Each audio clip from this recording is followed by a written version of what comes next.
èèyàn méjì gbẹ́mìí mì níbi ìjàmbá táǹkà bẹntiroolu.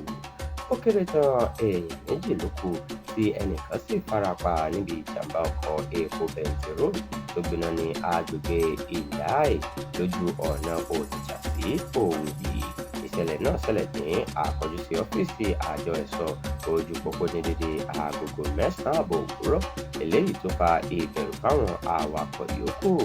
Ẹni tí ìṣẹ̀lẹ̀ náà ṣojú rẹ̀ ṣàlàyé pé eré àsápajúdé tí awakọ̀ táǹkà náà wà ló ṣokùnfà tí ìjánu rẹ̀ fi sọnù tó sì kọlu nǹkan tí wọ́n fi ṣe gbèdéke ojú pópó kó tó di pé iná ṣẹ́yọ.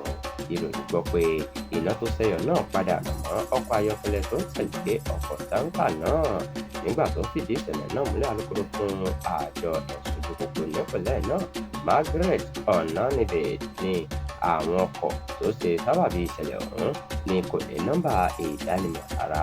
Gẹ́gẹ́ bó ti wí, èèyàn 3 ló wà nínú ìjàmbá yìí, àwọn méjì sì ló kú lójú ẹsẹ̀ tí wọ́n sì sáré gbé ẹnì kan tó kù lọ sí ilé ìwòsàn Our Lady of Lourdes Hospital Ìláì.